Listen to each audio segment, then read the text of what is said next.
नमस्कार स्वागत करुच्ची आज मुख्य गुरुत्वपूर्ण खबर आपको दर्शक बंधु एवं आम हस्तगत होता खबर रही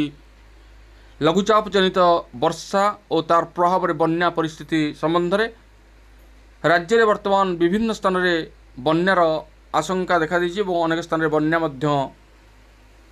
सृष्टि हो सारी तेबे आमे आज नजर पकाइबा एही बन्यार कराल रूप एवं क्यों क्यों स्थान को यह प्रभावित करिछि एवं आगकू क्यों क्यों स्थान को बन्या संबंधी सतर्क सूचना जारी करा जायछि से संपर्क में संपूर्ण विवरण मु आपण मानकू ए वीडियो प्रदान करिवि से आपण मान निश्चित वीडियो को प्रथम शेष पर्यंत देखिए जब वीडियो भल लगे पाखे थिबा लाल बटन निश्चित सब्सक्राइब करेंगे और पाखे आसुवा बेल आइकन मध्य बजाय देबे और ऊपर आसुवा ऑल नोटिफिकेशन क्लिक करे भूलियन जहाँ फल एभली वीडियो सर्वप्रथमे आपण मान निकट में पहुँच पार तेज आसतु जाना आज बन्या संपर्कित विशेष गुरुत्वपूर्ण सूचना उत्तर ओडिशा उबुटुबु उछुलुची बैतरणी बुढ़ाबलंग सालंदी जलका बालेश्वर भद्रक जाजपुर मयूरभंज और केन्दुझर अनेक अंचल जलमग्न रास्तार पानी चलुची जो भली प्रखर बेगर बैतरणी माड़ुची बुधवार सकाळ सुधा जाजपुर भद्रक अनेक अंचल को बन्या जल माड़ी जाइतु आशंका करा जाउछि बैतरणी एथर मध्यम किंबा बड़ धरण बन्या स्थिति आनीपारे घन घन समीक्षा चलाई सरकार प्रभावित अंचल को ओड्राफ और एनडीआरएफ टीम पठाई बन्या स्थिति परिचालना पर 3 वरिष्ठ आईएएस को 3 जिला को पठाई सुधांशु मोहन सामल को भद्रक के सुदर्शन चक्रवर्ती को बालेश्वर पी अन्वेषा रेड्डी को स्वतंत्र भाव जाजपुर जिला दायित्व दि जाए 8 जिले में बुधवार शिक्षानुष्ठान छुट्टी घोषणा कर प्रबल वर्षा भितर केन्दुझर आनंदपुर रेमाल डैम गेट खोली बेले गाधोया जाइथिबा जड़े युवती भासी जाइथिबा सूचना मिली हरिचंदनपुर रे कांथ पड़ी जड़े महिला मृत्यु होइछि देवगढ़ जिला रियामाल थाना कंसरफांडी अंतर्गत आंबघाट ग्राम रे कांथ पड़ी जड़े 3 वर्षर शिशुपुत्रर मृत्यु घटी बौद्ध जिला माउशुणी ब्लॉक रे कांथ पड़ू माँ झील गुरुतर भाव आहत होती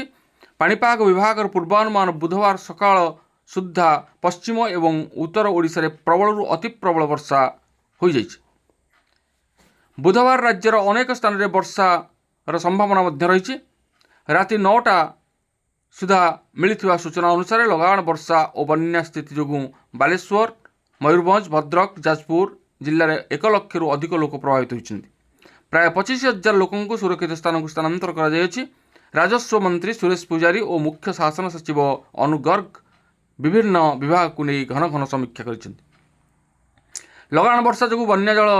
पशिबा आगरू बालेश्वर सहर जलमग्न हो जाइछि बालेश्वर सहर रे जुआड़े चाहिबो खाली पानी बस स्टैंड पाख नुआसाही बालिया रास्ता 3 फुट उच्चर पानी प्रवाहित होइछि घर द्वार दुकान बजार पानी पशि जाइछि मथानी रे जलका नदीर विपद संकेत 6.50 मीटर थिबा बेले राति 8टा सुधा जलस्तर 6.64 मीटर छुईथिला बस्ता बालियापाल भोगराई सदर ब्लॉक हजार हजार हेक्टर चाष जमी जलमग्न बाहानगारे एनएच रे पानी चली बैतरणी और बुढ़ाबलंग विपद संकेत उपर प्रभावित होछि एनएच 5 गोविंदपुर रे बुढ़ाबलंग 8.26 मीटर रे प्रभावित होता एठारे विपद संकेत स्तर 8.13 मीटर बैतरणी आनंदपुर रे 40.37 मीटर एवं आखुआपदारे 19.41 मीटर प्रभावित होता विपद संकेत स्तर ठारू आनंदपुर रे 2 मीटर एवं आखुआपदारे प्राय 1 मीटर ऊपर पानी प्रभावित होछि सुवर्णरेखा फुलिथिबा बेले ब्राह्मणी जलस्तर रे वृद्धि चिंता बढ़ाई वर्षा जो भद्रक जिला 7 ब्लॉक पौरपालिका और एनएसी अंचल प्रभावित होइछि सालंदी बैतरणी समेत वासुदेवपुर दे प्रभावित गमई नदी भद्रक ब्लॉकर नालिया नदी सह गेंगुटी रेबो कपाली नदी उछुलुछि तिहिड़ी और चांदबाली व्यापक अंचल जलमग्न सालंदी नदी भद्रक राजघाट रे विपद संकेत 17.90 मीटर प्रभावित होइछि जल संपदर सर्वोच्च जंत्री सूचना प्रदान कर सालंदी और बैतरणी बन्या जल आहरी बढ़िपे मंत्री सूर्यवंशी सूरज और जिलापाल दिलीप राउतराय धामनगर एनएसी समेत तलिया अंचल स्थिति बुली देखिछन्ति। भंडारी पोखरी और धामनगर तलिया अंचल लोकंकु सतर्क करा जायछि। तेबे दर्शक बंधु एथिला वर्षा और बन्या वित्पा संपर्कित एक विशेष गुरुत्वपूर्ण सूचना। तेबे आगकू जहाँ किसी सद्यतम सूचना आम हस्तगत होता आम आपण मान अवगत निमंते सर्वप्रथम निश्चित जणाइबू।